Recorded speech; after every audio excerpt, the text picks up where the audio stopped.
Not the least, ജനപ്രിയ നായകൻ ദിലീപേടൻ.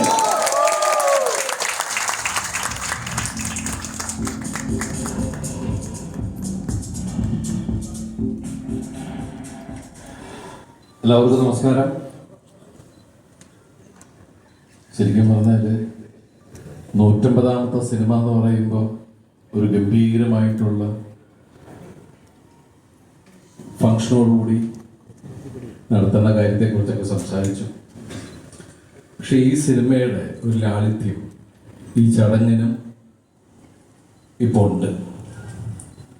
പക്ഷേ ഈ വേദിയിൽ നിന്ന് എന്നെ 150ാമത്തെ സിനിമ വരെ എത്തിച്ച എൻ്റെ പ്രൊഡ്യൂസേഴ്സ്, എൻ്റെ ഡയറക്ടേഴ്സ്, എൻ്റെ റൈറ്റേഴ്സ്, എൻ്റെ കൂടെ വർക്ക് ചെയ്ത ആർട്ടിസ്റ്റുകൾ, എൻ്റെ കൂടെ വർക്ക് ചെയ്ത പ്രൊഡക്ഷനിൽ അല്ലെങ്കിൽ യൂണിറ്റിൽ എല്ലാവരോടും ആത്മാർത്ഥമായിട്ടുള്ള നന്ദി ഞാൻ പറയും. ദൈവത്തിനോട് വലിയ സന്തോഷമുണ്ട്. ഈ സിനിമ പുതിയ തലമുറയിലെ ആളുകളോടൊപ്പമാണ് ഞാൻ വർക്ക് ചെയ്തത്. അവരും ഇതിലെ സംവിധായകൻ പുതിയ ആളാണ്. അതുപോലെ ഇതിൻ്റെ റൈറ്റർ അദ്ദേഹത്തിൻ്റെ 3ാമത്തെ 4ാമത്തെ 6ാമത്തെ നിന്ന് നെപ്പി തന്നെ കയറി. അപ്പം അങ്ങനെ സിനിമകൾ കൂടട്ടെ. ഷാരീസ് അതുപോലെ സാഗർ, ഇവർ 3 പേരുമാണ് ഈ സിനിമയുടെ കഥ പറയുന്ന സമയം തുടങ്ങി ഇവരൊരുമിച്ച്. ഞാൻ ആദ്യം കാണുന്നത് ബിന്ദുവിനെയും ഷാരീസിനെയാണ്, ലിസ്റ്റും ബൈ പറഞ്ഞിട്ട്. ആദ്യം ലിസ്റ്റിൻ്റെ കാര്യം പറയാം. ഞങ്ങൾ ഒരുമിച്ച് പലപ്പോഴും യാത്രക്കിടയിലാണ് ഇങ്ങനെ പരിചയപ്പെട്ടുകൊണ്ടേയിരുന്നത്. പിന്നെ പല വേദികൾ വെച്ച് പരിചയപ്പെട്ടു. ആ പരിചയം ഇങ്ങനെ മുന്നിങ്ങനെ പുതുക്കിക്കൊണ്ടിരിക്കുകയെന്ന് പറയില്ലേ. എല്ലാ ഈ കഴിഞ്ഞ 7-8 വർഷമായിട്ടുള്ള എല്ലാ പ്രശ്നങ്ങളിലൂടെ യാത്ര ചെയ്യുന്ന സമയത്തും പലപ്പോഴും ഞങ്ങൾ കാണുന്നുണ്ട്, ഞങ്ങൾ സിനിമകളെ കുറിച്ച് സംസാരിക്കാറുണ്ട്. പക്ഷെ എന്നെ വെച്ച് ചെയ്യുന്ന ഒരു സിനിമയെ കുറിച്ചല്ല സംസാരിച്ചിട്ടുള്ളത്. ഒരു ദിവസം എന്നെ വിളിച്ചിട്ട് പറഞ്ഞു, അത്യാവശ്യമായിട്ടൊന്ന് കാണുന്ന ഒരു കാര്യം പറയാനുണ്ട്. അപ്പോൾ ഞാൻ ചോദിച്ചു, എന്താണോ? അല്ല, ഒരു സിനിമയുടെ കാര്യം പറയാനാണ്. ഞാൻ പറഞ്ഞു, നേരിട്ട് സംസാരിക്കാം. അങ്ങനെയാണ് ഇവരെ കൊണ്ടുവന്നത്. ഇവരെ കൊണ്ടുവന്നപ്പോൾ തന്നെ ഞാൻ ലിസ്റ്റിനോട് ചോദിച്ചു, സത്യത്തിൽ നിങ്ങൾ ഒരുപാട് ആലോചിച്ചിട്ടാണോ ഈ സമയത്ത് എന്നെ വെച്ച സിനിമ ഞാൻ വന്നിരിക്കുന്നത് എന്ന് ഞാൻ ചോദിച്ചു. അപ്പോൾ ഈ സിനിമയുടെ കഥ നിങ്ങൾ കേൾക്കുക എന്ന് പറഞ്ഞു. അങ്ങനെ ഞാൻ പ്രിൻസ് ആൻഡ് ഫാമിലിയുടെ പ്രിൻസിൻ്റെ കഥ കേട്ടു. ഷാരീസാണ് വ്യക്തമായി പറഞ്ഞത്. ഈ സിനിമ പെട്ടെന്ന് തന്നെ ചെയ്യാനുള്ള കാരണം എന്ന് വെച്ചാൽ, ഈ സിനിമ കാണുമ്പോൾ നിങ്ങൾക്ക് മനസ്സിലാവും. കാരണം ഇത് അത്രയും ആനുകാലിക പ്രസക്തിയുള്ളൊരു ചിത്രമാണ്. കാരണം നമ്മളെല്ലാവരും പ്രൈവസി ആഗ്രഹിക്കുന്ന ആൾക്കാരാണ്. പക്ഷെ നമുക്ക് ആർക്കും ഒരു പ്രൈവസി ഇല്ല. അങ്ങനെയുള്ള ലൈഫിലൂടെയാണ് നമ്മൾ പോയിക്കൊണ്ടിരിക്കുന്നത്.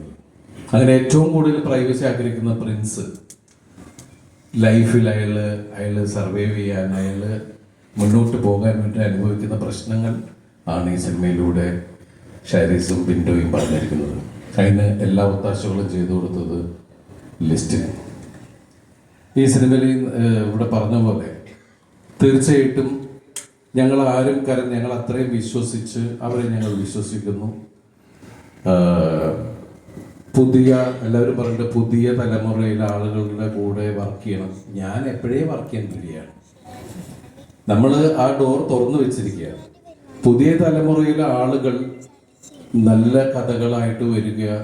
കാരണം നമ്മൾ ക്യാമറ ഓൺ ചെയ്ത് വെച്ച് നമ്മൾ താരങ്ങൾ, ഇപ്പം എൻ്റെ സീനിയർ ആക്ടേഴ്സ് ആണെങ്കിലും നമ്മളൊക്കെ ആണെങ്കിലും നമ്മൾ വെറുതെ കിടന്ന് ആടിയിട്ട് കാര്യമില്ല. അതിനുള്ള കണ്ടന്റ് കൊണ്ടുവരുന്നത് അതിൻ്റെ ടെക്നീഷ്യൻസ് ആണ്, അതിൻ്റെ റൈറ്ററാണ്, അതിൻ്റെ ഡയറക്ടറാണ്. അതിൻ്റെ കൂടെ സഞ്ചരിക്കാനാണ് നമ്മൾക്കും താല്പര്യം. അപ്പം അങ്ങനെ അവർ പറഞ്ഞ രീതിയിൽ ഞാൻ ഈ സിനിമയിൽ എന്നെ കൊണ്ടാകാവുന്ന രീതിയിലൊക്കെ ചെയ്യാൻ ശ്രമിച്ചിട്ടുണ്ട്. ഞാനും പ്രിൻസിനെ ഇഷ്ടപ്പെടുന്നു. കാരണം ഇതിൽ ഓരോ മുഹൂർത്തങ്ങളും ജോണി പറഞ്ഞ പോലെ തന്നെ ഷാരീസ് നമ്മളെ പറഞ്ഞ് കൺവിൻസ് ചെയ്യിപ്പിച്ച് അത് നമുക്ക് കാണാം അല്ലേ, ഷാരീസിൻ്റെ കണ്ണുകളിലൂടെ അപ്പോൾ ഷാരിസ് അത്രയും സ്ട്രെയിൻ ചെയ്ത് ആ കഥാപാത്രം ഇങ്ങനെ ചെയ്യുള്ളൂ, ഇതിങ്ങനെയാണ് ചേട്ടാ അങ്ങനെയാണ്. ജോണിയോട് പലപ്പോഴും ചെന്ന് പറയുമ്പോൾ ഞാൻ ജോണിനെ മാറ്റി നിർത്തി ഞാൻ ചോദിച്ചിട്ടുണ്ട്, നിനക്കിതൊക്കെ ചെയ്യാൻ പറ്റൂടാ? കാരണം ഞാൻ ജോണിനെ കുറെ കാലമായിട്ട് കാണുന്നുണ്ട്. പക്ഷെ ഏത് ഇൻസ്റ്റിറ്റ്യൂട്ടിലാണെന്നറിയില്ല, ജോണി എനിക്ക് തോന്നുന്നത് ഈ ലിസ്റ്റിന്റെ ഒരു ഇൻസ്റ്റിറ്റ്യൂട്ട് ഉണ്ട്, അവിടെ തന്നെ പഠിക്കുന്നതെന്ന് തോന്നുന്നത്. നൈറ്റിൽ പോയി ഭയങ്കര പഠിത്തം. അപ്പോൾ കാണാത്ത എക്സ്പ്രഷനൊക്കെ നമുക്ക് ജോണി എന്തെങ്കിലും കൂടി എനിക്കും പറഞ്ഞു തരാം. കാരണം ഇവര് ഒന്ന് പറയുമ്പോൾ നമ്മൾ വാല് മുറിയാൻ പാടില്ലല്ലോ. പക്ഷെ എന്തുകൊണ്ടോ എനിക്ക് അങ്ങനെ ഒരു അവസ്ഥ ഉണ്ടായില്ല അല്ലേ ഭാഗ്യത്തിന്. അപ്പോ അതുപോലെ തന്നെ ഇതിൽ അഭിനയിച്ച് എൻ്റെ കൂടെ അഭിനയിച്ച സിദ്ദിഖ, ബിന്ദു, ധ്യാൻ, ജോസൂട്ടി, പിന്നെ അതുപോലെ നമ്മളുടെ കുറച്ച് പുതിയ താരങ്ങൾ ഈ സിനിമയിലുണ്ട്. അവരൊക്കെ വന്ന് സംസാരിക്കുന്നതാണ്. പിന്നെ പറയാൻ വന്ന കാര്യം അത് പിന്നെ പറയാം, ലിസ്റ്റ് മറന്ന പോലെ തന്നെ. ഈ 150ാമത്തെ സിനിമയിൽ എത്തി നിൽക്കുമ്പോൾ ശരിക്കും പറഞ്ഞാൽ ഞങ്ങൾ ഈ സിനിമയുടെ അധികം ഫങ്ഷനോ കാര്യങ്ങളോ ഒന്നും ഉണ്ടായിരുന്നില്ല. അപ്പോൾ ഷാരിസും ബിന്ദുവും തന്നെ പറഞ്ഞു, നമുക്ക് ലളിതമായിട്ട് ഈ കാര്യം പറയാം. ഇപ്പം ഈ മെയ് 9 ഈ സിനിമ വരികയാണ്. ഈ മെയ് 9 വരുമ്പോൾ പ്രത്യേകം എനിക്ക് പറയാനുള്ളത്, ഷാരിസ് ഇവിടെ ഗൂഗിളിനെ പരിചയപ്പെടുത്തി പടത്തിൻ്റെ ആർട്ടിസ്റ്റാണെന്ന് പറഞ്ഞ് ആ സാധനം ആരും എടുത്തുകൊണ്ട് പണ്ട് നോക്കിയപ്പോൾ ഒരു 9-ാം തീയതി വരെ ഇത് നമുക്കിത് പിടിച്ചു വെക്കണം. അത് കഴിഞ്ഞ് നമുക്ക് റിലീസ് ചെയ്യാൻ പറ്റില്ല. അപ്പം അതുവരെ നിങ്ങൾ അതിനെ എവിടെയെങ്കിലും കൊണ്ടുപോയി രഹസ്യമാക്കി വെച്ചേക്കണം. അപ്പോൾ ഈ സിനിമയിൽ നമ്മളെ ജോണി ചിരിപ്പിച്ച പോലെ ജോണിയുടെ കഥാപാത്രം നമ്മളെ ചിരിപ്പിക്കട്ടെ. നമ്മുടെ നായികന്മാർ, നമ്മുടെ ഇതിൽ പുതുതായിട്ട് അഭിനയിച്ച ഒരുപാട് പേരുണ്ട്. ഈ സിനിമയെക്കുറിച്ച് കൂടുതൽ പറയുന്നില്ല, കാരണം ഈ സിനിമയിലുള്ള കാര്യങ്ങൾ നിങ്ങൾ സിനിമ കാണുമ്പോഴാണ് നിങ്ങൾക്ക് എൻ്റെ ഫീൽ ഉണ്ടാവുള്ളൂ. നമ്മൾ പറയാറുള്ള പോലെ തന്നെ ഒരു വെള്ളക്കടലാസ് പോലെ നിങ്ങൾ ഒന്നും പ്ലാൻ ചെയ്യാതെ ഈ സിനിമ കാണാൻ വരിക, ഈ സിനിമ എൻജോയ് ചെയ്യുക. അത്രയൊക്കെയാണ് പറയാനുള്ളത്. എന്തായാലും ഈ സായാഹ്നത്തിൽ ഇവിടെ ഇന്ന് സംസാരിക്കാൻ സാധിച്ചതിൽ സർവശക്തനായ ദൈവത്തോട് നന്ദി പറയുന്നു. ഇവിടെ വന്ന എല്ലാവരോടും, എല്ലാ മീഡിയ സുഹൃത്തുക്കളോടും, മെയ് 9-നാണ് ഈ സിനിമ തിയേറ്ററിലേക്ക് വരുന്നത്. നിങ്ങളെല്ലാവരും ഫാമിലിയോട് വന്ന് കാണുക. അതുപോലെ തന്നെ എടുത്തു പറയേണ്ടത്, ഇപ്പോൾ ഇവിടെ എല്ലാവരും പറഞ്ഞു, ജോണിയൊക്കെ പറഞ്ഞു എൻ്റെ ഫാൻസിലെ സഹോദരങ്ങളെക്കുറിച്ച്.